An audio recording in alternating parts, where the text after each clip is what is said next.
Hi, I'm John Green. This is Crash Course U.S. History, and today, after last week's bummer on slavery, we turn to a happier topic, the rise of democratization in the U.S. This was also known as the Age of Jackson. No, Stan, not that Jackson. No, Stan, come on, seriously. No.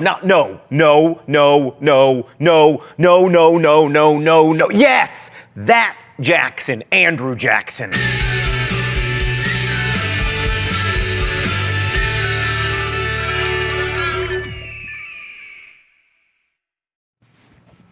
Sorry, I just had to check my collar. Right, so you'll recall that the initial democracy of the United States wasn't terribly democratic. Almost all voters were white, male landowners. Mr. Green, that's just radically unfair. Exactly, me from the past, but between 1820 and 1850, this started to change. State legislatures lowered or else eliminated the property qualifications for voting, which allowed many more people to vote so long as they were, both white and male. Mr. Green! So I'd be in, right? Yeah, that seems reasonable. Yeah, me from the past. Quick privilege check. One of the reasons we study history is so that you can learn that people like you are not actually at the center of history, even though, you've been taught that. But anyway, the whole idea of owning land as a prerequisite for voting is sort of Jeffersonian. An individual who works his own land can be truly independent because he doesn't need to rely upon markets to acquire stuff or, God forbid, wages to give him money with which to buy stuff. No, he makes his own stuff and he doesn't need anybody except for slaves and also women to make shoes and clothes and to cook food and also make children. But in light of the market revolution, the idea of excluding wage workers seemed very outdated. The idea of excluding women and non-white people, though, still quite popular. But this defining characteristic of the Age of Jackson really had very little to do with Andrew Jackson himself, because by the time he became president in 1829, every state except for North Carolina, Virginia, and Rhode Island had already gotten rid of their property requirements. In fact, that's probably why he got elected. Right, so you recall that America's mostly fake victory in the War of 1812 and the subsequent collapse of the Federalist Party ushered in the era of good feelings, which was another way of saying that there was basic agreement on most domestic policies. The American system was a program of economic nationalism built on, one, federally financed internal improvements like roads and canals, what we would now call infrastructure. Two, tariffs to protect new factories and industries. And three, a national bank that would replace the first Bank of the United States, whose charter expired in 1811. You'll never guess what we called this second bank, unless you guess that we called it the Second Bank of the United States. The main supporters of this American system were our old friend John C. Calhoun and our new friend Henry Clay. Both were Jeffersonian Republicans, which isn't surprising because that was the only political party, but it's kind of surprising because the American system had nothing to do with the agrarian republic that Jefferson had championed. But whatever, this was the era of good feelings, so we're gonna go with it. By the way, this nationalism also extended to foreign affairs. After Latin America won its independence from Spain, President Monroe made a speech proposing that Europe shouldn't try to retake colonies in the Western Hemisphere. And if they did, we would,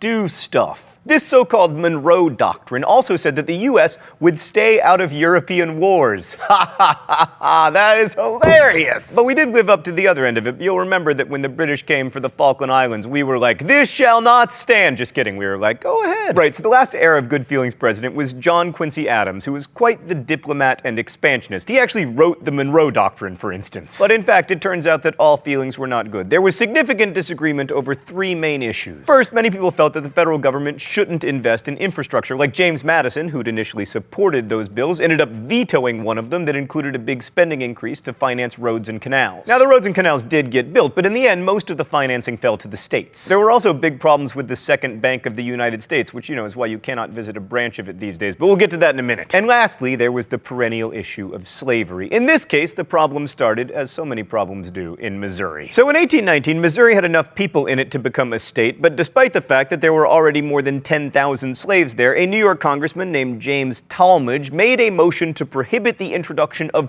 further slaves into the proposed state. It took almost 2 years to work out the John C. Calhoun storm that blew up after this. Actually, it took more than that. It took until the end of the Civil War, basically. But in the short run, Missouri was allowed to enter the Union as a slave state, while Maine was carved out of Massachusetts to keep the balance of things. But the Missouri Compromise also said that no state admitted above the 3630 line of latitude would be allowed to have slaves, except, of course, for Missouri itself, itself, which, as you can see, is well above the line. Anyway, this solution to westward expansion worked out magnificently, provided that you enjoy civil wars. So Thomas Jefferson, who, by the way, was still alive, which gives you some context for how young the nation truly was, wrote that the Missouri Compromise was, quote, like a fire bell in the night that awakened and filled me with terror. I considered it at once the death knell of the Union. Eventually, almost, but in the short term, it did mean the rise of political parties. So America was becoming more democratic, but if there was only one political party, that democratic spirit had nowhere to go. Fortunately, there was a tiny little magician named Martin Van Buren. They really did call him the Little Magician, by the way, also the Red Fox of Kinderhook, but we remember him as the worst-haired president. So despite having been president of the United States, Van Buren is arguably more important for having invented the Democratic Party. He was first to realize that national political parties could be a good thing. So I mentioned that Martin Van Buren was known as the Little Magician, and I know this sounds a little bit silly, but I think it's telling. You see, Van Buren was only the second American president with a well-used nickname, and the first was his immediate predecessor, Andrew Jackson, or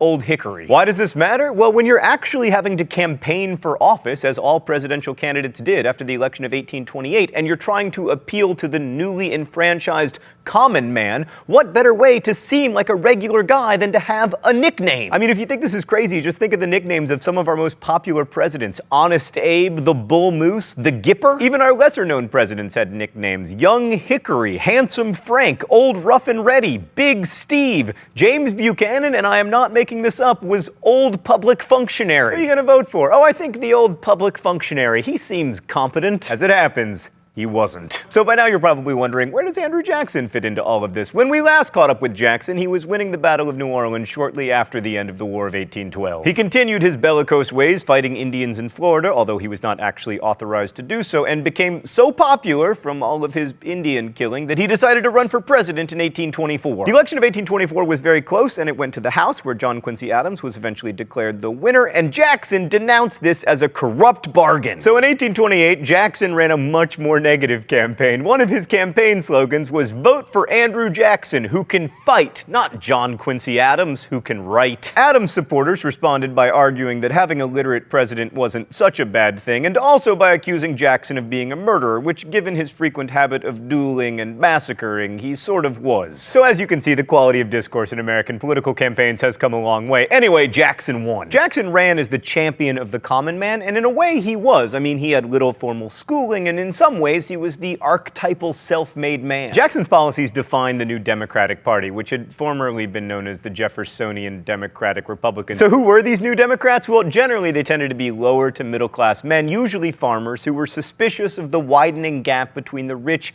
and the poor that was one of the results of the market revolution. And they were particularly worried about bankers, merchants, and speculators, who seemed to be getting rich without actually producing anything. Stop me if any of this sounds familiar. This vision probably would have carried the day, except a new party arose in response to Jackson's election: the Whigs. No, Stan, the Whigs. Yes. The American Whigs took their name from the English Whigs, who were opposed to absolute monarchy. And the American Whigs felt that Andrew Jackson was grabbing so much power for the executive branch that he was turning himself into King Andrew. So the Whigs were big supporters of the American system and its active federal government. You know, tariffs, infrastructure, etc. Their greatest support was in the Northeast, especially from businessmen and bankers who benefited from those tariffs and the stability provided by a national bank. And they also thought the government should promote moral character, because that was necessary for a person to act as a truly independent citizen. So Jackson's policies must have been pretty egregious for them to spawn an entirely new political party. What did he actually do as president? Well, let's go to the thought bubble. Let's start with nullification. So in 1828, Congress passed the Tariff of 1828 because they were not yet in the habit of marketing their bills via naming them with funny acronyms. Jackson supported this in spite of the fact that it benefited manufacturers. The tariff raised prices on imported manufactured goods made of wool and iron, which enraged South Carolina because they'd put all their money into slavery and none into industry. So unlike Northerners, who could avoid the higher prices by manufacturing sweaters and pants and such at home, South Carolinians would have to pay more. They were so angry at this tariff of abominations that the South Carolina legislature threatened to nullify it. Jackson didn't take kindly to this affront to federal power, but South Carolina persisted, and when Congress passed a new tariff in 1832, one that actually lowered the duties, the Palmetto State's government nullified it. Jackson responded by getting Congress to pass the Force Act, which authorized him to use the Army and Navy to collect taxes. A full-blown crisis was averted when Congress passed a new tariff in 1833 and South Carolina relented. This smelled a bit of dictatorship, armed tax collectors and all, and helped to cement Jackson's reputation as a tyrant, at least among the Whigs. And then we have the Native Americans. Much of Jackson's reputation there was based on killing them, so it's no surprise that he supported southern states' efforts to appropriate Indian lands and make the Indians move.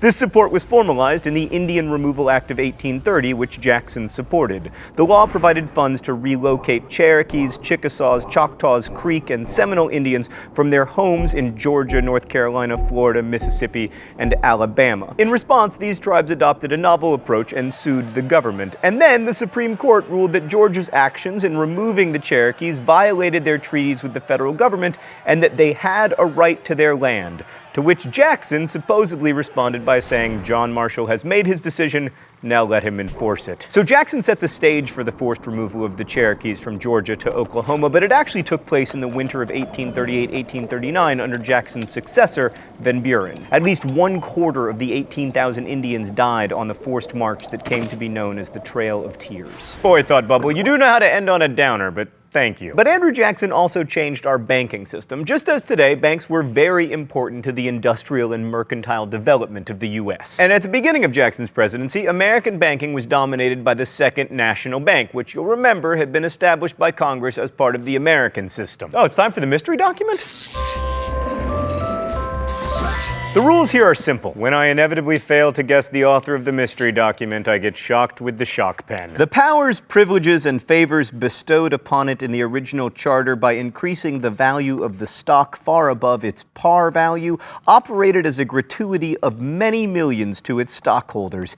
Every monopoly and all exclusive privileges are granted at the expense of the public, which ought to receive a fair equivalent. The many millions which this act proposes to bestow on the stockholders of the existing bank must come directly or indirectly out of the earnings of the American people. Stan, I know this one. It is not conceivable how the present stockholders can have any claim to the special favor of government. Should the bank's influence become concentrated, as it may under the operation of such an act as this, in the hands of a self-elected directory, will there not be cause to tremble for the purity of our elections? It is Andrew Jackson's veto of the charter of the Second Bank of the United States. Yes! So in 1832, bank leader Nicholas Biddle persuaded Congress to pass a bill extending the life of the second U.S. bank for 20 years. Jackson thought that the bank would use its money to oppose his re-election in 1836, so he vetoed that bill. In fact, the reason I knew that was from the veto message is because it talks about the bank as an instrument to subvert democracy. Jackson set himself up as a defender of the lower classes by vetoing the bank's charter. Now, Whigs took exception to the idea that the president was somehow a more democratic representative of the people than the legislature, but in the end, Jackson's view won out. He used the veto power more than any prior president, turning it into a powerful tool of policy, which it remains to this day, by the way. So the Second Bank of the U.S. expired in 1836, which meant that suddenly we had no central institution with which to control federal funds. Jackson ordered that money should be dispersed into local banks, unsurprisingly preferencing ones that were friendly to him. These so-called pet banks were another version of rewarding political supporters that Jackson liked to call rotation in office.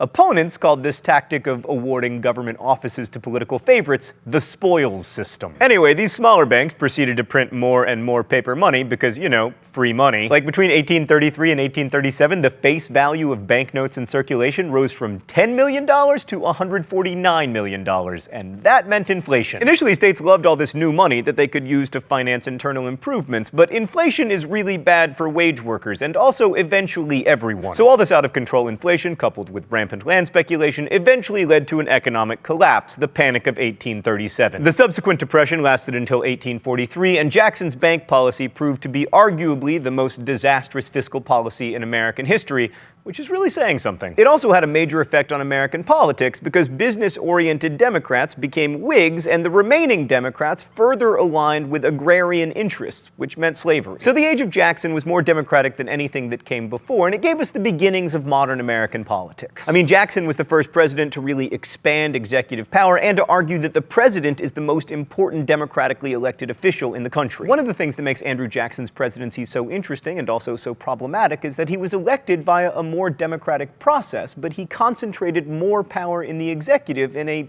thoroughly undemocratic way. In the end, Andrew Jackson probably was the worst American president to end up on currency, particularly given his disastrous fiscal policies. But the age of Jackson is still important. And it's worth remembering that all that stuff in American politics started out with the expansion of democracy. Thanks for watching. I'll see you next week. Crash Course is produced and directed by Stan Miller. The script supervisor is Meredith Danko. Our associate producer is Danica Johnson. The show is written by my high school history teacher, Raoul Meyer, and myself, and our graphics team is Thought Cafe. If you have Libertage caption suggestions, please leave them in comments, where you can also leave questions about today's video that will be answered by our team of historians. Thanks for watching Crash Course, and as we say in my hometown, don't forget to be awesome. What?